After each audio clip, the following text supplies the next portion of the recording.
बिस्मिल्लाहिर्रहमानिर्रहीम। अस्सलाम वालेकुम। एक्सरसाइज 1.2 है और क्वेश्चन नंबर हमारे पास 16 है। क्वेश्चन 16 हमारे पास है कि an explorer is captured by a group of cannibals, यानी कि आदमखोर। There are two types of cannibals, those who always tell the truth and those who always lie. The cannibals will barbecue the explorer, यानी कि वो भाई उसकी barbecue बना देंगे एक्सप्लोरर की, unless he can determine whether a particular cannibal always lies or always tell the truth. He is allowed to ask the cannibals exactly one question, कि भाई वो एक क्वेश्चन पूछ सकता है। ऐसा ही तो सवाल के में हमसे दो चीजें पूछी हुई है कि भाई एक्सप्लेन करें why the question are you a liar does not work, कि भाई ये क्वेश्चन जो है ये वर्क नहीं कर रहा है, कि तुम जो है वो झूठे हो। ये क्यों नहीं कर रहा, चलो देखते हैं इसको। सही है, वहां पर सवाल है कि भाई why the question are you a liar. ठीक है, अब हमारे पास दो किस्म के लोग हैं यहाँ पे, एक जो सच बोलने वाले, एक जो झूठ बोलने वाले। सही, जब सच बोलने वाले से सवाल पूछा जाएगा तो वो क्या बोलेंगे, जो ट्रुथफुल कार्निवल्स होंगे, सच्चे आदमखोर होंगे, वो बोलेंगे भाई no, because they are not a liar, क्योंकि वो लोग झूठे नहीं है। सही, इसी तरीके से अगर जो झूठ बोलने वाला का वो भी बोलेगा नहीं भाई मैं तो झूठ बोलता नहीं, क्योंकि जो चोर होता है वो यही कहता है ना कि भाई मैं तो चोरी करता ही नहीं, तो इसलिए यहाँ पर भी वो बोल देगा नो। तो यहाँ पे दोनों के कंडीशन के अंदर हमें नो आंसर आ जाएगा, इसी वजह से डज नॉट वर्क, यानी कि इसी वजह से हमारा जो ये क्वेश्चन है ये वर्क नहीं करेगा। तो बोलेगा since both type of cannibals give the same answer, the explorer can not determine whether the cannibals lies और टेल द ट्रुथ। ठीक हुई बात। अच्छा, सेकंड पार्ट भी पूछे कि find a question that the explorer can use to determine whether the cannibals always lies और always tell the truth. ठीक है, अब कौन सा क्वेश्चन होता है वो बताता हूँ फिर आपको मैं, कौन सा क्वेश्चन होता है। सही, ये हमारे पास पार्ट बी का क्वेश्चन था। तो फिर सवाल कुछ इस तरीके से पूछ सकते हैं कि if I were to ask you, यानी कि वो जो एक्सप्लोरर है, वो जो आदमखोर है, उनसे कह रहा है कि अगर मैं आपसे तुम लोगों से पूछूं if I were to ask you whether you are a liar what would you say, कि अगर मैं तुमसे पूछूं कि तुम झूठे हो तो तुम क्या जवाब दोगे मुझे इसका। सही है, तो भाई जो सच्चा होगा वो बोलेगा कि भाई a truth cannibal would truthfully answer no, वो बोलेगा नहीं।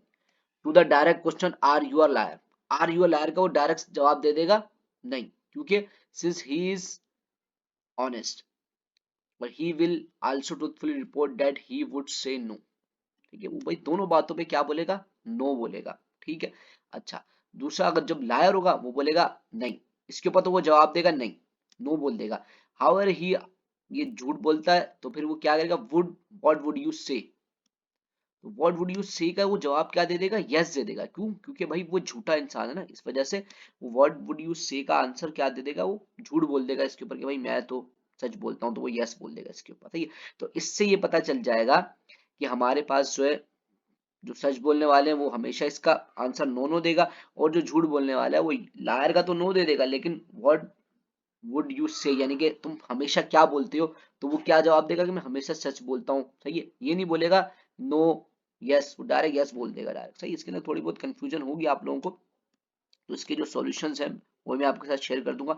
आप इस तरह का भी बना सकते हैं इसके अंदर, और दूसरा अपनी मर्जी का कोई एक ऐसा क्वेश्चन बना सकते हैं इसके अंदर जिसके अंदर आप ये कह रहे हैं कि if I were to ask you whether you always, जिस तरह मैंने यहाँ पे यूज कर लिया लायर का, तो आप ये यूज कर सकते हैं ट्रुथ का, यू आर ट्रुथ। तो ट्रुथ के केस के अंदर क्या हो जाएगा कि भाई वो यहाँ पे तो बोलेगा यस और यहाँ पे वो नो बोल देगा, जो झूठ बोलने वाला। सही, तो इससे पता चल जाएगा। अच्छा भाई, उसके बाद हमारे पास क्वेश्चन नंबर 17 है। तो क्वेश्चन नंबर 17 में बोला हुआ है when three professor are seated in a restaurant the hostess asks them does everyone wants coffee, कि भाई जो वहाँ पे होस्ट है जो भी है वो पूछ रहा है भाई आपसे, वेटर है, कि भाई आप लोगों को जो है कॉफी चाहिए, हर किसी को कॉफी चाहिए। तो पहला प्रोफेसर कहता है I do not know, second professor कहता है I do not know, finally the third जो कहता है कि no not everyone wants coffee. तो the hostess comes back and give coffee to the professor who want it. How did she figure out who want coffee. अब भाई किस तरह पता चलेगा कि किसको कॉफी चाहिए, पहले ने तो बोल दिया कि भाई आई डोंट नो, दूसरे ने भी आई डोंट नो बोल दिया, और तीसरे ने बोला no not everyone want coffee. तो इसके लिए क्या हो जाएगा, तो होस्टेस का क्वेश्चन क्या था, डज एवरीवन वांट्स कॉफी, क्या तुम सबको कॉफी चाहिए, क्या सबको कॉफी चाहिए। तो जो पहला वाला है वो क्या जवाब दे रहा है, आई डोंट नो। अब इसका मतलब क्या है, I don't know, he was not sure about the others, उसको सबका नहीं पता, लेकिन क्या उसको खुद कॉफी चाहिए होगी भाई। उसने बोला आई डोंट नो, कि हर किसी को कॉफी। देखो अब उसने कैसे गेस कर लिया होस्टेस ने कि भाई इसने बोला आई डोंट नो, सबका मुझे नहीं पता भाई, लेकिन क्या पता उसको कॉफी चाहिए, तो उसका मतलब ये कि भाई पहले प्रोफेसर को कॉफी चाहिए जब भी वो कह रहा है। सही है। इसी तरीके से सेम केस सेकंड वाले के लिए भी हुआ, फिर सेकंड वाले ने भी ये बोला। अब देखें थर्ड वाला क्या कह रहा है, no not everyone wants coffee. अब इसका मतलब क्या है, उसने डायरेक्ट नो बोल दिया। सही, इससे मुराद क्या है कि भाई उसको भी कॉफी नहीं चाहिए। नो इसका मतलब क्या है कि उसको खुद को कॉफी नहीं चाहिए। इसका मतलब क्या है कि भाई जो हॉस्टेस होगी वो उसको पता चल जाएगा भाई जो शुरू के जो दो प्रोफेसर को कॉफी चाहिए और तीसरे वाले को कॉफी नहीं चाहिए, तो वो शुरू के दोनों को कॉफी दे देगी। वो बात समझ में आ गई होगी। वीडियो अच्छी लगी तो चैनल को लाइक सब्सक्राइब और शेयर करें। और क्वेश्चन नंबर 16 के अंदर कोई कंफ्यूजन है तो कमेंट करें, इंशाल्लाह आपकी कंफ्यूजन दूर कर दी जाएगी।